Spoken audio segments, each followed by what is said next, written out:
What's up, my beautiful people? Welcome back to the channel. It's your boy, Mr. Getting It Done. And on this channel, we talk about all things credit and real estate and how we can build wealth so that we can level up for ourselves and our families. So if it's your first time stopping by the channel, please consider subscribing, smash that like button for the YouTube algorithm, and share this video with somebody that might need it. Okay, so today's video, my beautiful people, is a question that came in. So you know how I do with my questions, man. I read all my comments and I answer all my questions in the form of a video so that I can help you level up. Okay, so this question came from Ali Phillips 7423.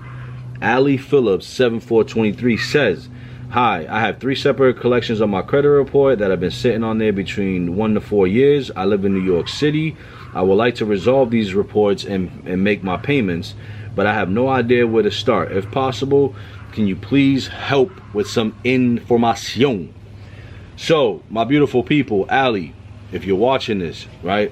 So when it comes to collections, so a lot of people, this is the most common form of derogatory that is on somebody's credit profile is a collection. Okay, and I'm gonna go to my board here in a minute. But whenever you have a collection, basically a collection or a charge off, those are interchangeable. And I won't talk about the breakdown right now, but they're pretty much the same. But when a collection occurs on your credit profile, it's from you not paying on a debt. Okay, that's simple. You went for an extended period of time, typically 120 days or more of non-payment. So now that creditor has closed that account and has requested payment because you haven't made the payment, right?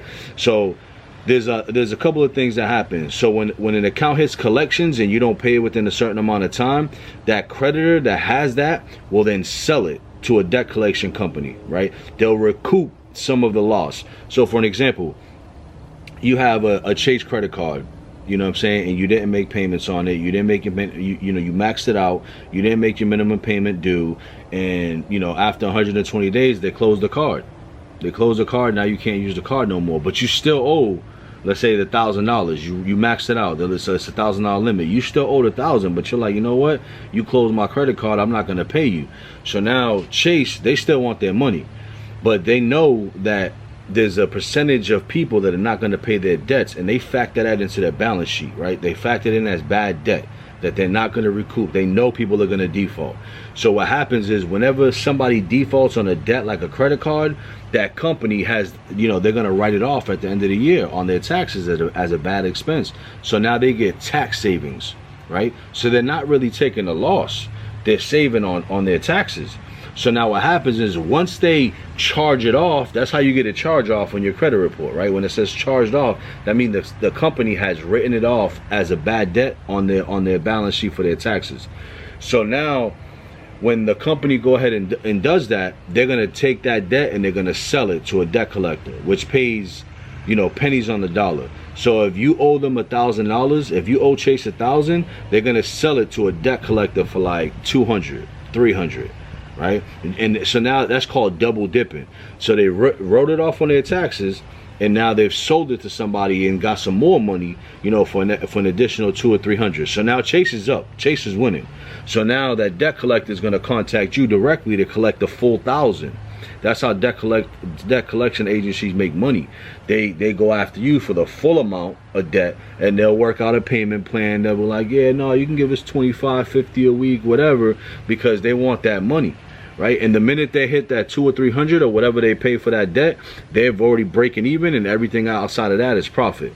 So you gotta know how these things work. So in terms of a collection, I digress. Let's go back. So whenever a collection hits your credit report, right, there's a multitude of ways to get it off, but I recommend that you never ever pay a collection account right out the gate. There's gonna be some instances, and when I mean some instances, the situation is gonna determine to pay it, right, to get it off your credit report, and that's called a pay for delete. So if you have a collection account that you're not disputing properly and that you can't get off, you hit up the creditor or the collection company and you say, hey, look, I'll pay this debt if you agree to remove it from my credit report. It's called a pay to delete letter. That means that it's a letter from the company saying the minute you pay it, they agree to delete it from your credit profile. Okay, so there's some instances where I recommend doing that if you cannot dispute it and get it off, right? And there's a multitude of ways to dispute it and get it off. So that's why I say, I preface with, do not pay a collection, because I know 99.9% of them can come off, but for that 1%, you know what I'm saying, you can do the pay to delete. So now you got a collection, okay? And in Allie's specific example, she's had it on her credit report for up to 4 years. So let me tell you something about collections, okay? So whenever you have a collection, so one, there's a statute of limitations, right? And each state is different, so look up what your statute of limitation is in that state. So for me, early on, when I messed up my credit, I had a repossession on my credit, right? And the statute of limitations in Massachusetts at the time was 10 years. So I had to wait 10 years for that repossession to come off of my credit, right? So that was detrimental to me. For 10 years I had a repo on my credit profile, right? So every state has a statute of limitations. So one, become familiar with that. And then two, when it comes to a collection, let's say, actually, you know what? Let me go to my board. Let's go to my board. Let's go to my board, man. Let's go to my board, right? So I hope y'all can see that, okay? So, right, so a collection, right? So we just talked about it, is a closed account, usually due from non-payment for 120 days, right? We just talked about the statute of limitations. So check what your statute of limitations is within your state. Usually 7 to 10 years, right? Could be less, it could be more. I haven't seen more than 10 years, but you never know. Every state's different. And then, you know, the most important part here, the meat and potatoes, is debt reset. Okay, so in this example, let's say, you know, you had a collection that hit your credit report, you know, on 3/1/2020, right? So on 3/1/2020, you had a collection. It's been on there, you know, for 3 years, and you made a payment. So you had a collection for 3/1/2020. You haven't paid it for 3 years, and then on August 3rd, 2023, you decided to make a payment because you want to pay that balance down to zero, right? So you make a payment on 8/3. So you're talking about 3+ years. It's been 3+ years since you've made a payment on this account, right? So the minute you make a payment on that 3+ year old account, when it gets reported out, excuse me. So the minute you make a payment, the minute you make a payment on that 3+ year account, like, let this sink in, you reset the debt. So let's say on 8/3, you're like, yo, I got a $500 balance on this credit card. I just want to pay it off. I'm tired of looking at it. It's an eyesore. It's holding me down. So one, collections don't have a tremendous impact on your credit score as time goes on, right? So when they first hit your credit report, they are gonna have, you know, it is gonna hurt you, right? But as time goes by, a year, 2 years, they're not gonna have that big of effect. Okay, the number's still there. They, you know, creditors can still see it, that it's on there, right? So they may have questions like, yo, it's been on here for 3 years, why haven't you paid it, etc. What's the problem? And you know, that's on there. But in terms of it factoring into the algorithm that to affect your credit score, it lessens the blow as time goes on. So 8/3, you're like, yo, I'm tired of seeing this $500 you know, account. I want to pay it off. I want to get an installment plan. I'll do 50 a week until I pay it off, so that way, you know, it's done, it's over with. See, so now the problem with that is, so on 8/3, you make the payment. You sign up for a payment plan. You make the first $50. So now, since you made that first $50, remember, credit reports get updated every month. So now the next month, now August, September, now in September, when they update your credit profile, it's going to show up as a new debt. You've reset the clock on that debt because you made a payment. So now you've made a payment, $50, thinking like, yo, I'm doing the right thing by paying this thing down, but you literally hit the reset button, and that 3+ years has now gone back to zero. So now when it updates on your credit report, it's going to show as a new collection. Damn, D, why are you giving them the sauce like that? So it shows up as a new collection, and then your score goes down even more because now you're taking a hit.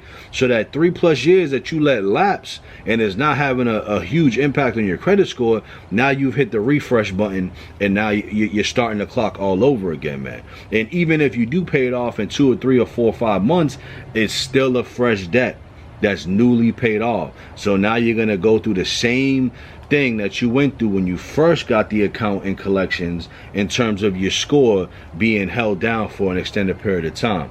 So my beautiful people, in order to get I'm going to share with you a couple of things that you can do to get a collection off, right? Some of the easier ways. So I'm not affiliated with any of the people that I mentioned in terms of banks, whatever.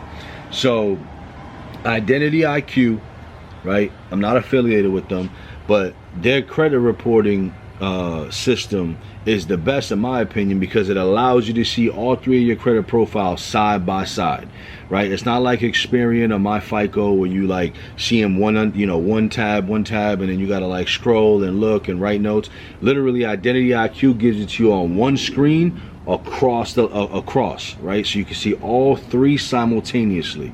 And the beautiful thing about that is that you can spot errors a lot quicker. So if you go to that collection, ABC collection on your Experian, you can literally go across and look at TransUnion and Equifax to verify that the information is correct. So according to the FCRA, the Fair Credit Reporting Act, Section 609, everything that's on your credit report needs to be 100%. Not 90, not 95, not 99.9999, has to be 100% accurate. And if it's not, you as the consumer have the right to dispute it. So what you do is, whenever you have a collection or a derogatory account, pull your credit reports up. Look at all 3. It needs to be congruent across all 3. So let's say, for example, you look at that Chase account and it says $500 balance on Experian, $320 on TransUnion, $400 on Experian. That's inaccurate. It's not the same across all bureaus. So that is grounds for dispute, and that's grounds for deletion, because the information is not congruent across all 3. That's the same with open dates, close dates, balances. Everything that's associated with that account and how it's reporting needs to be the same on all 3. So if you find an inaccuracy on one of them, right, you print that report, you highlight it, and then you send it in and you say, hey, look, on TransUnion, this account's reporting 400, and then on the other 2, you're gonna, print all 3, and you're gonna highlight it and show them where the error is. This is reporting 4, this is reporting 2, this is reporting 1. And by law, it's supposed to be all, it's supposed to be the same across all 3. Please delete immediately. Bam. 30 days later, you're gonna have that account deleted. Right? So that's the easiest and fastest way to get collections deleted, is to find inaccuracies in the information on how they're reporting. And the beautiful thing about that is 67% of Americans have errors on their credit report, right? So creditors, so what does that mean? That means that creditors are reporting the information incorrectly. So it's a high probability that they're reporting that collections incorrectly as well, and that you can leverage to get that puppy removed from your credit report. So, Ali, I hope that answered your question. I hope I provided impact and information to help you take those collections off and get to the next level, man. So a lot of us, we're letting collections, we're letting charge-offs, we're letting derogatories, repos, bankruptcies hold us back. There's laws in place that help us get those things removed so that we will continue living, we can continue executing, right? So don't let a collection, a bankruptcy, or a charge-off, whatever the case is in your credit profile, dampen your mood, change your energy. It happens, right? You got the bankruptcy, now you know what not to do. Now you know what cards not to charge up. Now you know how to pay your credit cards. Everything that happens to you is a lesson. So the only way that you learn from that lesson is that you don't repeat it again, right? So my beautiful people, I hope everyone's well. I hope everyone's healthy. I hope everyone's beautiful.